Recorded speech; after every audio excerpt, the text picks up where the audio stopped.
And welcome to the Magic Sponge podcast. I'm Rob Beckett, alongside me I've got Ian Smith and Jimmy the Gaffer Bullard. Hello everybody, we're back. You're eating a sandwich, you loving it? As usual. It's been a little break, we've been busy. You've been keeping Leatherhead up from relegation. Loads to talk about. We'll talk about that later on. Before we get into all of that, let's welcome our guest. This week is player and manager, coach and colourful linguist. It's John Sitton. Yes, hello John boy. Nice to meet you boys, nice to be here. Thanks for coming in, mate. You're welcome, mate. Lovely played to be for here. Chelsea, Millwall, and you was a Leighton Orient captain. Back in the day, yeah. Back in the day, yeah. It's gone too quick. Yeah, it's gone too quick, hasn't it, mate? Do you miss playing? Oh, immensely. There's no buzz like it. I don't care when there's no buzz like it. You know, and you've only got to look after yourself. And at the end of the day, my criteria of the week was to stay fit, get picked, and that was it. I was an happy bunny. And obviously, you're famous as a player, but more recently, the internet has made you more famous because you are the John Sitton from the Rant on YouTube when you was a Leighton Orient manager. Yeah, yours for a fiver there. Yeah. So, younger listeners might not have known, but it was a Channel 4 documentary, Club for a Fiver, That's and right. They were filming you at half-time in the dressing room, giving a team just talk. half time though. They followed you about training. They done the whole thing on you, didn't they? Yeah, but selective editing. Yeah, of course. We've all been there. Yeah, 100%. Yeah, I mean, not you, Jim, surely. No, He knows about editing. Don't worry about He that. starts bullying X Factor contestants. Yeah, you're not wrong.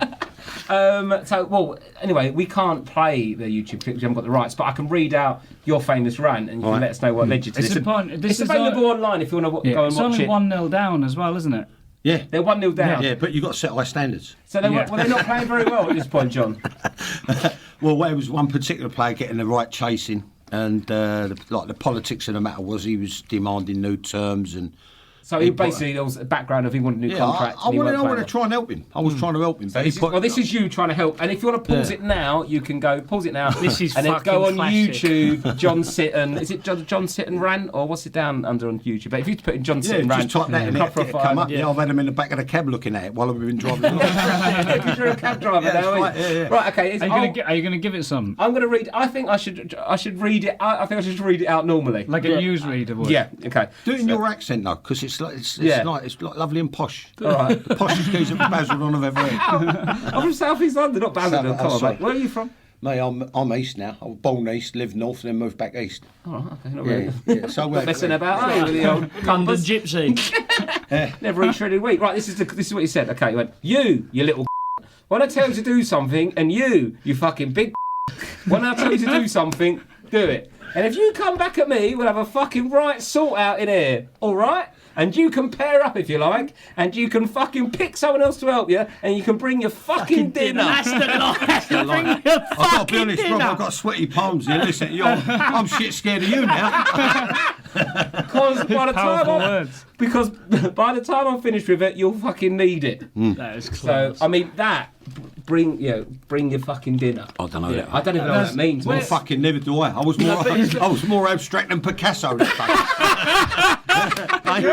Your mum was boiling. I made Picasso look like a painter and decorator. It's so beautiful, isn't it? Yeah, but it's something like I would say. I nicked never it out of a film. If you want the truth, I mean, it's complete bollocks and nonsense, isn't it? I mean, but I'll see it on a film because I remember, one of the few things I learned from this geezer, who was Peter Eustace. He was a manager at Leighton Orient, right, and he was everything was very basic and fundamental, you know, with the accent, you know. The emphasis being on the mental part. I mean, he'd 7-mile run through the forest But anyway, long story sideways, as a coach or manager, he says, when I went back as youth coach, he says, you can look at this and learn. He says, what you got to do sometimes, you've got to ramp up the drama at half time. You really run with that, didn't you? Yeah, so I run with it like you won't believe, like a silly bollocks. He said, you've got to give it, sometimes you've got to give it your best Laurence Olivier when you're trying to drive a point home like that. So I've bought into it, hook, line and sinker. So I remember I was watching this film. This is where the Picasso, I'm fucking away with the fairies here, right? This is where I'm watching this film called Colours, right? Sean Penn. Right? And fucking, what's his name? The geezer on The Godfather, Robert Duvall. So it's like, one's a young cop, one's an older cop, right? And I thought, yeah, I'll nick that. He walks in. What? Sean Penn's taking liberties with him. He's trying to mentor him and whatever. Sean Penn's taking diabolical. It actually leads to him getting killed at the end of the film. Right? But what it is, right? He's shot like Robert Duvall's like he's looked at you. You're trying to emasculate me. You're taking a piss, whatever. Yeah. So basically, like the SPE, you know what I mean? Like Herbert's, you know, they've had 2 good games. I've said you've given it Bertie big bollocks. You know what I mean? You think you've had 2 good games. I'll do what I want now. Anyway, in the film, going back to the film, Robert Duvall, he's in there pumping iron in the gym, Sean Penn, isn't he? So Robert Duvall goes in there, right, and he says to him, see you, he says, if you think you can take liberties with me, he says, I'll see you in here tomorrow, and we'll jump in the ring, right? Then he leans back, he puts his hands in his belt, he says, and by the way, bring lunch. You know what I mean? So what he's saying, you think I'm an old geezer, it's going to be over in 30 seconds flat. So he says, bring. So I thought, fuck, I'll nick that. You know what I mean? Upgrade it to dinner. Rob, know your audience, isn't it? You know what I mean? What was I thinking? Do you know what I mean? They're thinking, what's he fucking on about? Galileo, bring your dinner. All right, so I think it's one of the most beautifully aggressive things I've ever seen. Oh, to be fair, what you could do is, do you mind? We haven't got the rights to that clip, but do you mind doing it now? Redoing it. We want me to read that. Who shall I aim it up to? Aim it to Bullard. Do you want to go and sit next to him? Yeah, I used to take a liberty when I was a player. Yeah, Bullard and Ian. I'll find that hard to believe, Jim. Yes, that's that one. Yeah, because we're going at the rant, so the rant. I don't think any of me or Jim is the big are we? Right. Just 2 little right. So many bleeps. Right. All right, so what we do, we've got 2 little right, so what we do, we say, right, instead of saying you little and you big, what we do, we go 2 little we go, you little and you smaller right, that's what we do. Right, so here we go. Right, we're ready, we're off. So we go, so we're 1-0 down, right, I go, sit down, get your cup of tea, whatever, right. And then we get into it and I go, Jim, what are you doing? I'll sit you to bend your running to shut the fullback down. This. So he comes back at me. Jimmy, so I think, well, I've had enough here. And I go, see you little and see you smaller. Well, I don't. When I tell you to do something, and you big when I tell you to do something, do it. And if you fucking I know it by heart. And if you come back at me, right, we'll have a right fucking sort out in here, right? And you can fucking pair up if you like, and you can fucking bring your dinner, and you can fucking get some mates to help you, because by the time I finish with you, you'll need it. You like that? Yeah. You're an excellent actor. I was nearly word for word there. Yeah, I mean, it's been 23 years. But Really do all the betting adverts instead of Ray Winston. Ray Winston. You could do it. You could be that great actor. Yeah, fucking Muppet on Twitter said to me, I was talking to the guys, we was talking about the Arsenal, right? So I've given. I mean, I was brought up as an Arsenal supporter, right? But I mean, it was a wrong, and I did. You know, what was I thinking? Fucking Arsenal, you know what I mean? But that's another story. So anyway, we're talking about the Arsenal. The geezer goes to me, "Is that the Ray Winston wannabe?" Oh. Yeah. So I said, "See you." Right? I said, "You're blocked." Right? I said, "But if I was fucking Ray Winston would be out of work. Don't worry about that." Anyway, I fucked him off. I'll give him what we call in the trade a fuck off tablet. Oh wow! And so you don't get annoyed about people bringing that up. It's quite a fun. You look at it in nostalgia, and it was a fun moment as opposed to years ago. I mean, what it is now. I mean, I'm jogging on now. I'm 58 in October, but years ago, good for 58. It was eating away at me, Rob. You know what I mean? Because really? It's like fucking ruined my career. I mean, I spent 9 years as a coach educator. I spent 9 years alongside being a coach educator, like for the FA or the LFA, sort of the FA via the LFA, beg your pardon. But I was working my way out for it. I went back and done the Orient's Academy. Then I got the youth job. Then within 10 months, they go, emergency. They went, Sitz, come and take the first team. Right, this other fuckpot, he's gone off. He's like highest paid gardener in Loughton for like 15 months, you know what I mean? He's left the club in the shit. And it was 93, 94, right, when they was restructuring the divisions and 4 were going to go down. And we were 5th from bottom. Oh. Right, people forget all that. You know what I mean? That we saved it from relegation the first year. But anyway, it's a long-winded answer to your question, but you think yourself, I've done all that graft and then like you may be looking for a little chink of daylight because I mean there's muppets in the game. Never kicked a ball in anger. Yes. They've never laced a pair of boots on. And what I'm saying to you, they've got blinding jobs and they've had blinding money out the game. Do you know what I mean? Yeah. So I'm thinking to myself, here's me 505 league and cup games, right? All right, albeit most of them in the lower divisions. Yeah. But it'll tell you it's the same game. Yeah. The difference is at the level we played at, there may be they think quicker, they're a bit quicker. A bit chunkier, you know what I mean? Yeah. And normally the technique's bang, but it's the same game. So here's me trying to work my way up through the one rung at a time. Yeah. And then like I'll come out with that, you know what I mean? But I was, in fairness to me, Rob, I was juggling 6 jobs. Yeah. Inside the club. And I thought, fuck this, I've had enough. You know what I mean? So, but what can you do? It's one of them things. Now I've learned to live with it, and we have a chuckle. People get in the back of the cab, and we have a laugh about it. You know what I mean? I had one the other day. He said, I normally only leave a couple of quid. He let me a £7 tip, the geezer. You know what I mean? But there's others, you know what I mean? When I say, you're the geezer from the documentary, right? Yeah. They go, pull over here. They go, I'll go, sir, I thought you asked for Paddington. They go, nah, forget Paddington, just pull over. They have you on their tongue.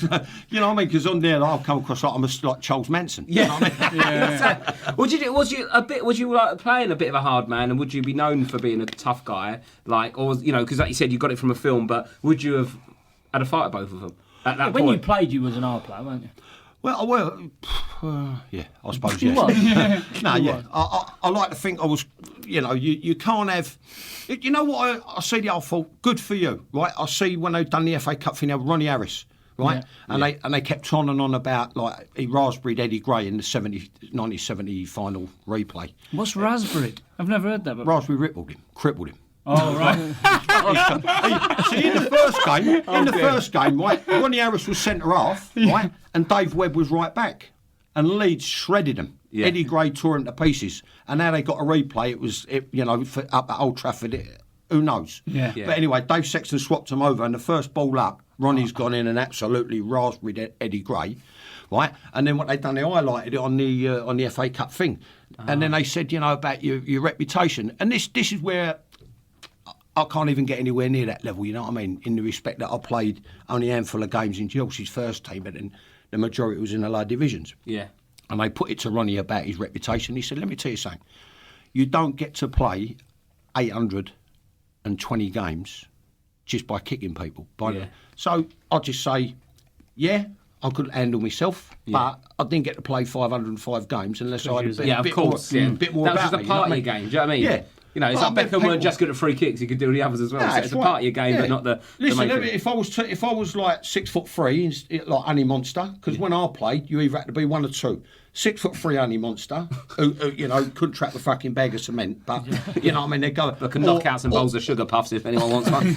Like Willie Young and all that little turnout, like John Lacey, or you had to be double rapid, quick. Yeah. So I fell between the two stools. You know what I mean? Yeah. But, and so, do you think did that help? Obviously, like that was a ridiculous thing taken out of context. That one half-time team talk. But would you quite, as an aggressive sort of manager, was that your style? No. Would you call it? Was just that was quite out of character. Yeah. Oh, really? Yeah, it was really. Yeah. I spent 10 months giving people what we call the rub down. You know what I mean? The tune up, the well done's, the good boys. You know what I mean? I'll go out now. You can do that for so long, can't you? Yeah, you can. And then, like Jim would know better because he played more recently. You know what I mean? But what you do, you try and play fair. And if I made a mistake, Rob, it was like judging people by the way I approach training and the way I approach games. Yeah. You know what I mean? And you've got to be a bit more of a learn for experience, a little bit more Some people need flexible. different approaches to be successful. Yeah. I mean, you're a manager now, Jim, and we should say, Matt, we've given you loads of banter. You've done brilliantly with Leverage. You kept them up from relegation. Yes. Won the last 4 games in a row. How many did you win in a row at one point? I think won the last 4, which see us right over the line. And you finished 13th, was it? Yeah, finished mid-table. Yeah. So when we was at the bottom, we was in all kinds of places. trouble. So it was absolutely brilliant. Honestly, it was class. But what John just said there, similar character. Obviously, he's more old school than me, but I'm similar in the way where, I have had to learn. Everyone is different, and you've got to be careful. How I see things, you've got another 15, 16 players. Yeah. So I've had to learn really quickly. It ain't just my fucking way. Do you get what I mean? Because in the end, I had to get rid of 6 or 7 early doors. I had to be careful. I'd be left with no fucking team. Do you get what I mean? I'd be like, hang on a minute. And also, I want them to play at their best of their ability. Yeah. Now, I can't go drumming too much. And the game, I've had a lot of old, like Paul Gill, I was with him the other week. The game's changed from the last 10 years now. Mm-hmm. That's why he's dropped away. He's going, Jim, I can't say nothing to the players. They're on this much day, they just fuck me up. Or they just go, no, you're all right, Gav, see you later. So it's different now. Yeah. It's totally different. You know, the players rule the fucking change room. Whether you like it or not, they are. You've got to really be careful now because you have no chance. Well, I haven't read Joel's research. One thing, Jim is not a fan of this man. You did your coaching badges with Alan Pardew. Yeah, that's right. Yeah. What's I never said I did them with him. I said he was there. I was one of the youngest full badges in the country. 1990, I took my full badge. Then come home and burst into tears when fucking Pearce hit the goalkeeper's legs and Waddle blasted it over the bar. I was me, Mrs. walked in. What are you doing, silly bollocks? Put the baby in the eye chair. I said, England are out. You know, I've got my full badge, but England are out. So I'm sitting there, I'm crumbling. But we had to go back in 1997 to convert to UEFA A, and he was on the course. And you know what? As well, he actually, I dug him out. He dug me out, and I dug him out. Over what? Well, here's a thing. Here's the thing. Right? You're really keenly listening to. Now this is a thing. This is fucking eerie. This is a thing. This is so eerie. It's unbelievable. So here's me driving a sherbet, right, Jim? So I'm coming down. Sherbet what? A dab, sherbet dab cab. Okay. So I don't understand so much of this. I was, but I didn't expect you to be cabbing your way to the fucking course. Raspberry sherbet. Just going to go to me badges, pick up a few fares. I'm so terribly sorry. That's fucking. Anyway, I'm schlepping down the road, right in the sherbet, and I get flagged. This geezer, like, he's out of the game, like dishevelled, like really, like 3 parts to the wind. The geezer's swaying all over the gaff. So I thought, so he'd given the interview. He put his movie in there. It's fucking Alan Pardew, right? Was this recently? No, this is a few years back. This was, I think he had. Oh, so you did your badges with him, but this is a few years later. Yeah, we had to convert from the full coaching badge over here to the UEFA A. In 97. Free in the wind, is that drunk? And is schlepping going fast? Schlepping is just mooching around because like the cab trade was a very bit of history for you, a very Jewish dominated trade, and so there's a lot of Jewish words like musher and schlep and things like that. So you just anyway, it gets passed on. Anyway, and with regards to the other bit, he was pissed as a fart. Yeah. So you do the interview. He wants the Royal Lancaster. It's called the Lancaster London now, right? Yeah. So I said, yes, sir, no problem. Come in. So unlocked the doors. I thought he ain't too bad, but he ain't clocked me yet. Right. Then all of a sudden he's sitting in the back seat. Now he's got me in the mirror, right? And he's fucking sobered up, double lively, right, like that. So he's gone. So I'll get him down there, right? So he gets out and he says, as we're going along, actually, he says to me, I recognise you from the UEFA A in 1997. So I said, yes, right. So, because he went up there with Keith Peacock, one of my old managers. They was both at Charlton at the time. And I think when he dug me out, Pardew, he was even manager, I think he was manager of Newcastle. Might have been Palace. Anyway, fuck it, don't matter. He's gone to me. So Robbie's gone to me. I've got a confession to make. So I said, oh, yeah, what's that? He says, when I saw you on the documentary, he said, like, the documentary came out at the end of 95. So, like, less than 2 years later, we're all at Lilleshall converting to the UEFA A. He said, I'm going to confess, I didn't want you anywhere near me. He said, I didn't want to be seen having a pint with you in the bar, and I didn't want you to come and sit next to me or near me in the dining room at lunchtime or at dinner time. I said, oh, yeah, why is that? So he said, well, just like, I suppose, guilty by association. He said, but I'm going to be honest now. He said, from what I've heard, I think you're hard done by. You know what I mean? So what he's saying was, you know what I mean, he's like, now I can't really go on air what I said, all of it, you know what I mean, in terms of me reply. Was you not happy? Well, I weren't happy, you know what I mean? Like, Robert, the bottom line is, I've just said to you, you know what I mean, you've had corruption at the highest level, you've had bungs, I can give you a list as long as you want, from the 70s, people who I know. Which I won't give out over here, you know what I mean? Yeah, but this is my point. He's fucking aimed me out. He's digging me out, right? And I'm thinking, he's digging me out about like swearing supposedly under pressure. Yeah. Here's the geezer nutting an opposition player. Apart from, on top of X, Y, and Z. Yeah. What I've heard, you know what I mean? Which I won't go into. In case the fucking lawyers are listening. Yeah. Right? And I worked hard for my house and I don't want to lose my house. So I'm going to keep my mouth shut. But what I'm saying is, right, I just thought, I looked at him, I thought, you little. Yeah. You know what I mean? So I just said, but you know what I've done? I played the professional. I said, would you like a receipt, sir, for that? And he went, he said, no, I want you to do me a favour. I said, oh, yeah, what's it? He said, don't let it fall. Don't let it make you fall out of love with the game. You know what I mean? I said, well, what choice have I got? And he said, what do you mean? I said, well, when there's people like you in it, how can I not fall out of love with the game? Do you know what I mean? Yeah. And that was it. I just drove off. But I just thought, you're a horrible bastard. You know what I mean? It's all right for you to fucking nut a player, but you don't want me sitting next to you because I swore. Ian did actually ask to not sit next to you as well for this interview that he said I had to do. Fucking northerner anyway. I mean, Jim. Did you have a bit of a run-in with Jeff Hurst as well? Is that couldn't coach a team of under 12s. Couldn't he? Nah, fucking Bob the geezer. Listen, I know. Sir Jeff Hurst. No, listen, Sir Jeff. No, I ain't being funny, right? I said. I think I've said it in the book, Joel. And I said I think the geezer, when he turned up, I thought this geezer would be out of coach, standing on his head with an eye patch on, playing the mandolin, right? But I wouldn't put him in a team of fucking under 12s if in charge of a team. The geezer was Bob. I know he scored the hat trick. I know it's Sir Jeff but. Jim will confirm it, right? When someone comes in and he's number 2 at the time, Bobby Gould, right? So it had nothing going for it, right? Hurst weren't a good manager. He weren't a good man manager, and rightly so. I suppose you could assume, right, that he's going to be a bit arrogant. Who wouldn't be if they've got hat trick in the World Cup final, walking around like Bertie big bollocks, like swanning around, right? But he couldn't coach either, right? Then you got Bobby Gould, who couldn't coach, and he was meant to be the coach, and he's number 2. Right? And it turned out that Bobby Gould had a very good managerial career, which confirmed what I first thought, even as a kid. He's not a coach, he's a manager. So what are you doing in there as a coach? If you work this one out. If you're in there as a manager, right? Ergo Jeff Hurst, you're in there as a manager and you can't manage your coach, what are you doing there? Then you're in there as his number 2, Bobby Gould, right? And you're meant to be his number 2 and his coach, but you can't coach, but you can manage. What fucking chance you got? You know what I mean? But Jimmy will confirm, right? If someone comes in, instead of improving me or him as an individual and drilling us as units, he'll tell you, you do patterns of play, you do your defensive strategy, you do your throw-ins, you do your restarts, you do your combination play, you'll maybe do a bit of crossing and finishing, you'll have your 8-a-sides, etc. I'll promise you this, on my 3 kids' lives, right? He ran the bollocks off us for 9 months.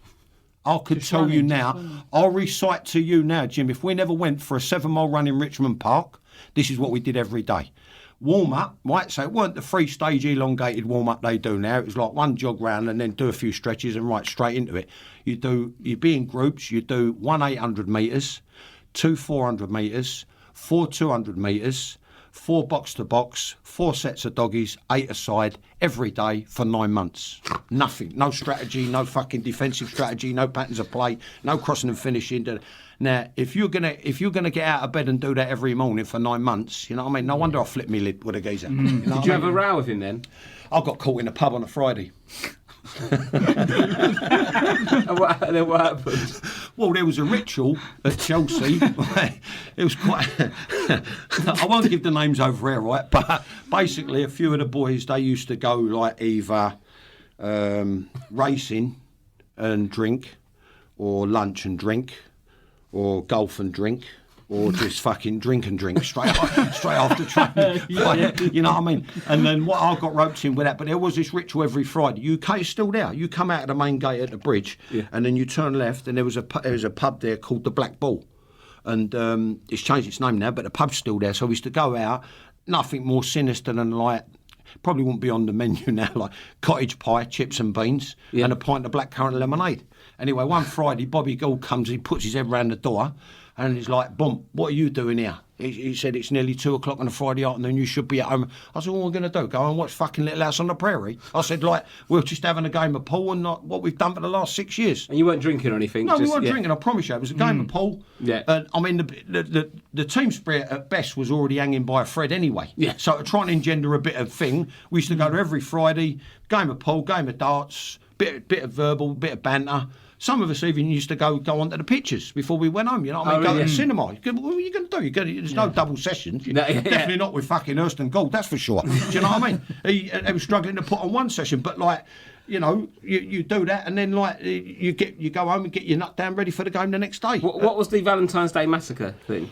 Well, they called me into the office, and they're there like fucking John Wayne and Robert Mitchum, you know what I mean? They thought I was going to back down. And like, Bo, you're an integral part of the drinking culture at this club. You're too outspoken. You've got too much to say for yourself. Da-da-da. And I went back at them. And they fucking, his jaw, you know, they went red. He just thought I was going to, you know, oh, please, no. And I was going to cower down. No fucking chance. Not where I come from. And I aimed them both out, you know what I mean? And then he said to me, well, in that case, I said to him, I'm not an integral part of the drinking culture here. I said, 3 hours of lager, I'm out of the game. I can't drink, Jim, I'll be honest. Yeah. Well, I can't drink. You're the same, innit? Yeah. I'm out of the game. I'll have a night out, and if I'm on it, it'll be a good night out, you know what I mean? But after a few sherbets, I'm all over the gaff. Why are you drinking cabs? Why? You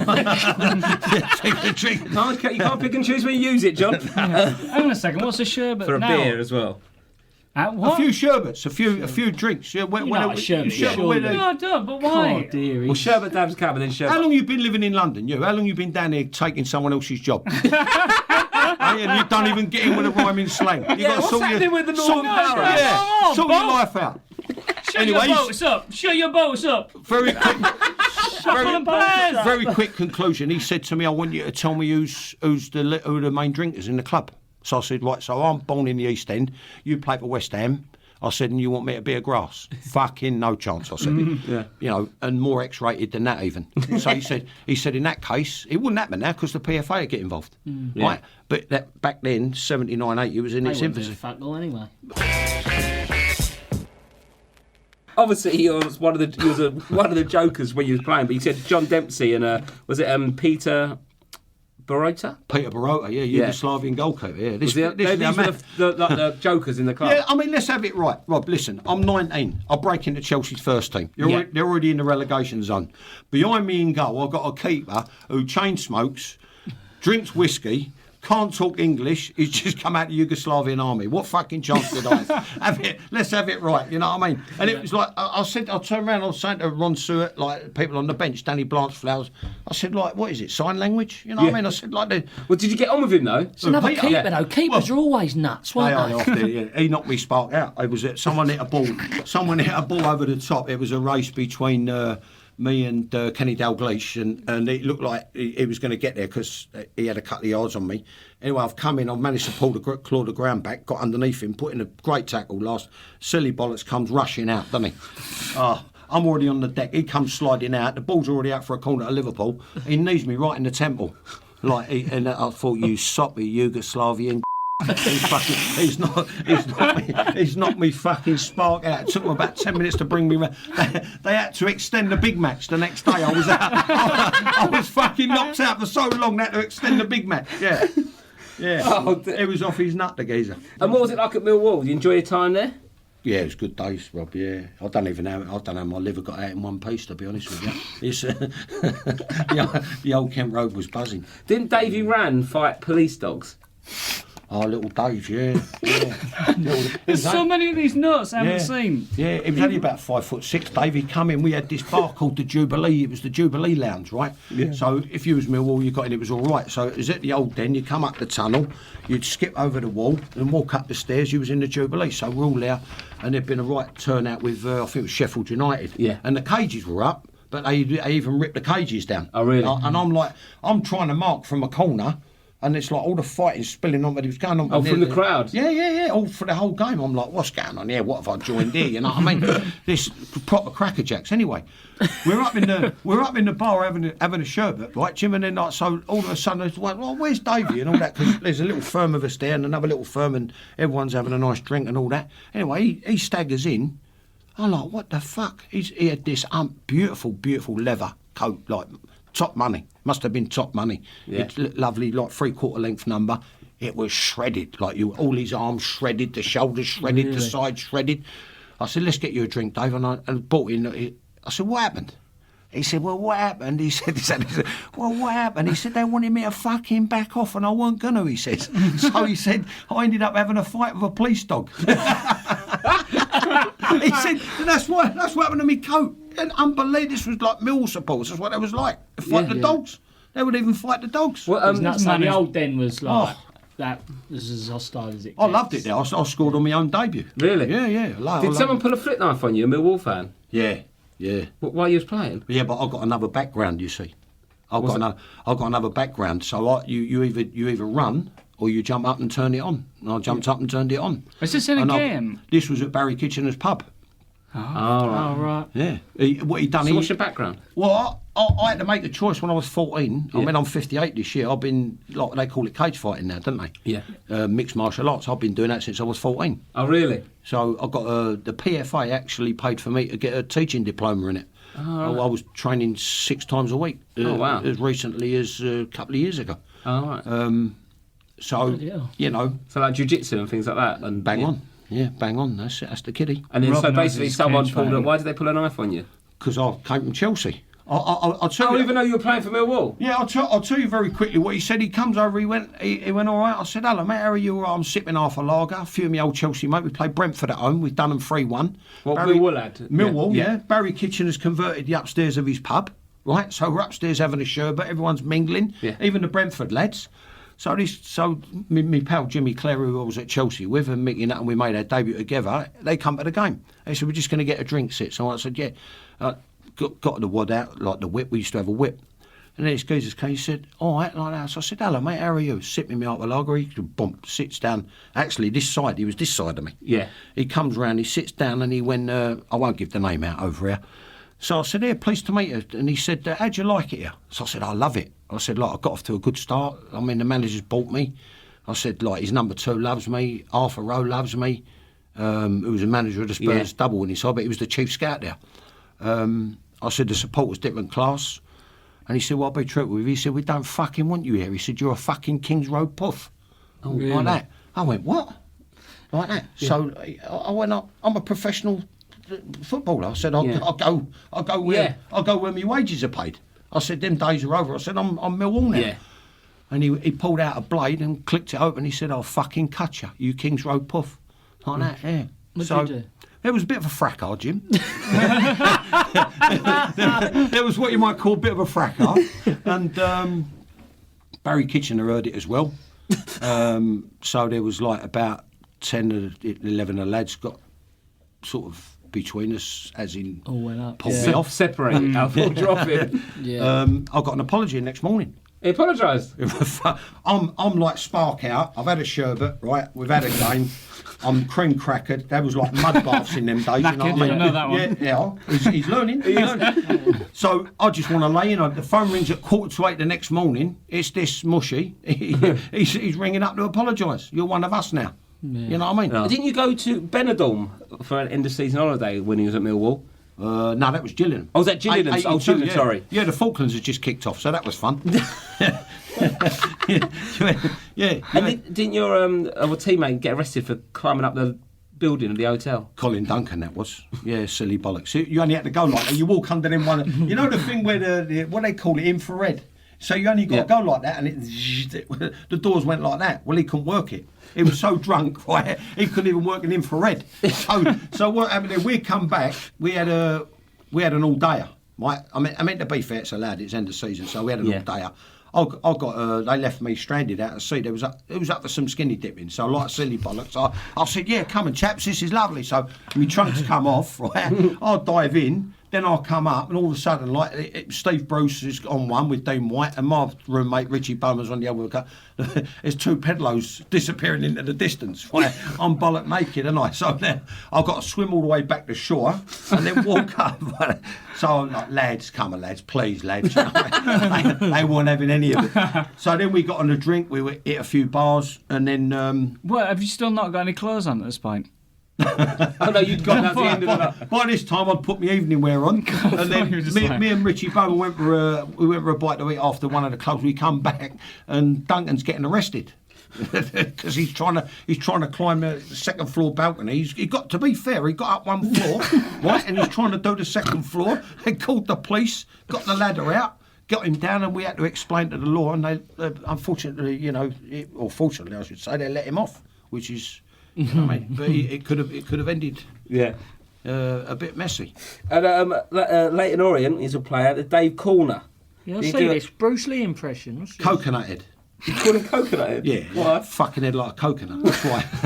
Bit oversimplistic. It's a bit oversimplistic. That makes sense now. Why did you ask that question? Like, yeah, they're like a banana, wasn't it? Yeah, exactly. Like an Oh, oval. was it? It's like an oval. Yeah, he was famous, Dave, for gifting Norwich the winner in the League Cup final when he played for Sunderland. And he come down, I don't know what he'd done. I think it was a misplaced back past him, or it got intercepted, they slotted, and they won the League Cup. So they bought him. Yeah.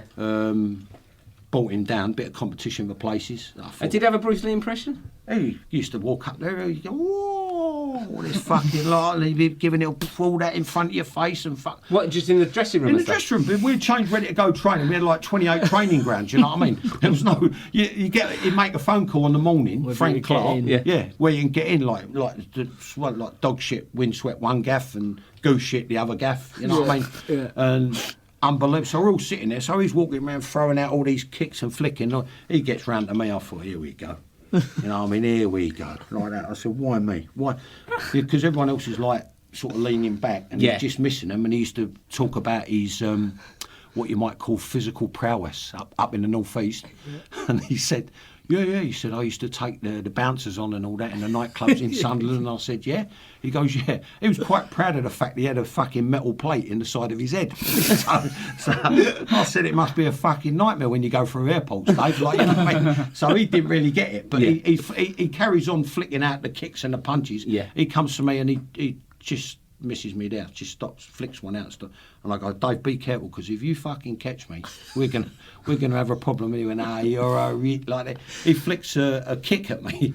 So there's a little thing where you come up and sort of cradle it there, and I swept his other foot away. As he swept him on the floor. He's ended up on his back, and because the lads are pissing themselves with laughter. And I said, now fuck off back to your peg before you get hurt. You know what I mean? That was Dave. Yeah, it's just little, chastisement. Yeah, and Warnock, was his Neil Warnock? Yeah. And didn't a teammate throw beer on his shoes? More fucking clubs than Tiger Woods, isn't he? But he does well, doesn't he? Yeah, he does well. Yeah, he does do well. He didn't get on with Frank. Hated each other. Frank Clark, talking of Neil Warnock, this is a weird one. I don't think I've ever told you this. One pre-seat, this random one. He called me. He goes, Jim, fancy it? I'm like, what's that then? He goes, was this recently? It was like I was. Was it Palace? It was at Sheffield. Sheffield. Might have been up there. So he calls me and he's living in Richmond, right? This is an odd one. Fucking odd. And comes to my house and we have a chat. So Mrs. drives up. I'm like, this must be his fucking ass, lovely ass. Yeah. Bowling. He goes, come meet my kids and all that. Talks to me 5 minutes about football and fucks me up. I just think he wanted to show me to his kids. And really? That is the most random fucking chat I've ever had. I went, hang on, what? We're not doing a deal? Never. He goes, now what I do, say this was on a Monday, he goes, I'll call you Friday, we'll talk about the deal. Never fucking heard of him. Never seen him since. He's just showing off his house and his kids. I don't know what the fuck was going on. That's random. Was the kids pleased to see you? That's random as fuck. That's weird. That's more random than when the MP phoned me. But that was a fucking random one. I don't think I've ever told you that. Neil fucking Wurzel Gummidge head. Looks like Wurzel Gummidge. Did you get on with Neil Warnock? I didn't. I weren't bothered with he was giving us the tune up after the game. We had we done Scarborough 2-0 at home in the semi-final with a playoff. Yeah. This was before it went to Wembley. Yeah. It was a shame, really. And then we went up there. They'd done us 1-0, but we hung on. And he just gone to Notts County, so he turns up at our hotel and he starts giving us the tune up. He says, "See you, big man." He said, "You know, didn't you?" He said, "You know." I said, "No, what?" He said, "You know, if I was still manager of Scarborough, you wouldn't have held on tonight." And he said, and I just said, we'll never know, will we? And he went, "Hey, you've seen it all before, big man." I said, "What? A manager talking bollocks?" I said, "Yeah, loads of times." Anyway, he kept on and on and on. Then he said, "You know what I'm going to do? I'm going to talk to Frank Clark." And they hated each other, by the way, right? He said, "I'm going to put a bid in for the three of you. Me, Keith Day, Kevin Dickinson, right?" So their eyes light up. So I thought, I'm waiting for the punchline. And I weren't disappointed. He said, "Yeah, I'm going to bid 30 grand for the three of you." You know what I mean? So it was like a backhanded compliment, but a piss take. Mm-hmm. He kept on and on and on about Cockneys and Southerners. All of a sudden, I hear this scream go up. Lee Harvey says, "I've had enough of this." He pushes past everyone. and he throws a pint of lager over Neil Warnock's shoes and shouts out, "Your shoes are on fire." Right? So he jumps back like that. And he went to see what I mean, Mr. Chairman, to his new chairman at Notts County. He said, "These Cockneys," he said, "you can't." So I said, look on the bright side, Mr. Warnock. I goes, you can get yourself a decent pair of shoes. You know what I mean?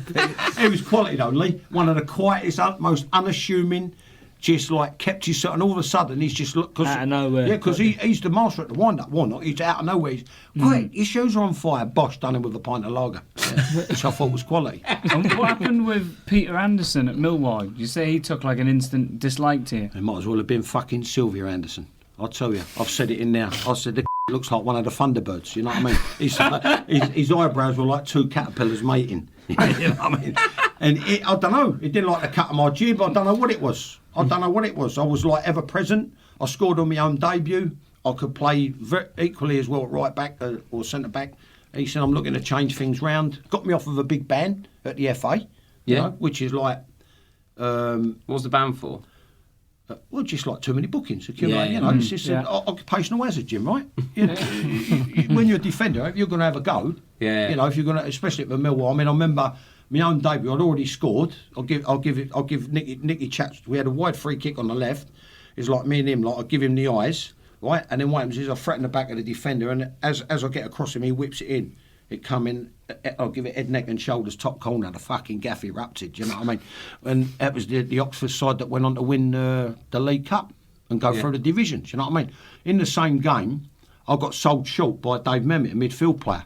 So I end up 50-50 with a geezer. So I go through him, right, and the ball pops out. I'm up quick, another 50-50. I'll go through him. Yeah. The ball pops out, third 50-50, right? I'll go through the third geezer and I'll think, fuck, I need a breather. I roll it short to Nicky Chatterton, but I've won 3 50-50s within like 5 square metres, and then he erupted like we won the European Cup. So I thought, this is a bit of me, this guy. Right? So he comes in, Anderson.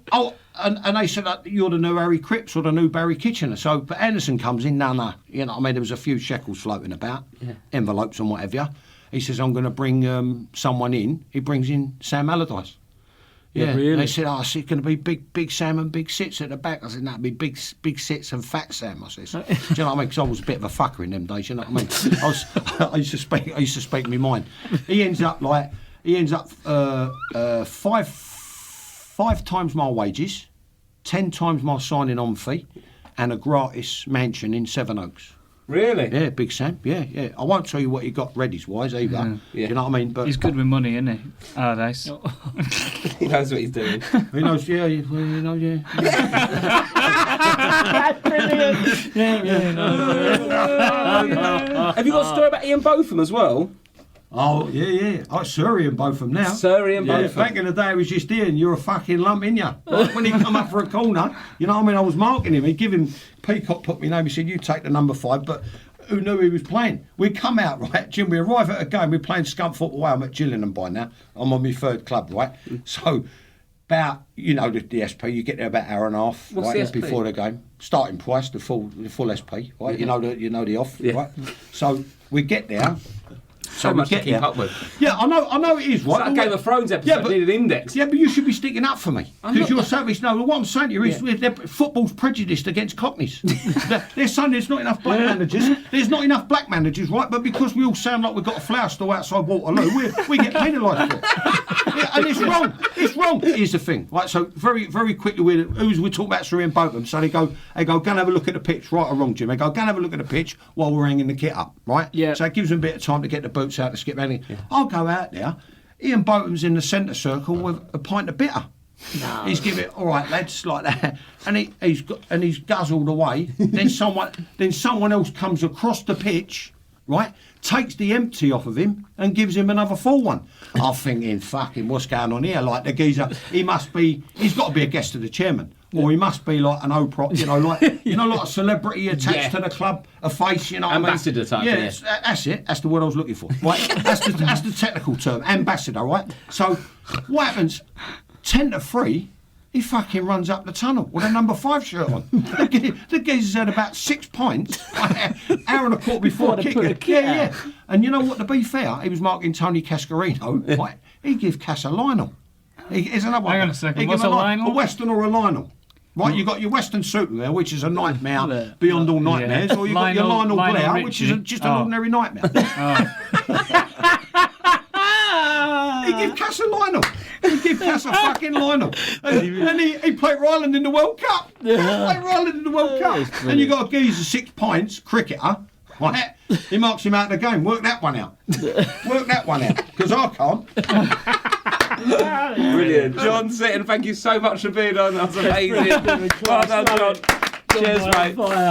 Don't forget, you can get his book on therealsits.co.uk. You can order it on there. Thanks for coming on. Thanks for listening. If you like it, If you're lucky, you might just get in the same cab as him as well. Oh, imagine that. If you get in John Sitton's cab, make sure you send a selfie with the real sits to @Dave Magic Sponge. Anyone, if you want to get in contact, it's @Dave Magic Sponge. Like the podcast, share it with your friends, grab your mates' phones, put it on, subscribe, and we'll get up the charts. Cheers, bye. Bloody jabbly. Right, Lisa mattresses. That was really funny. Cheers, boys.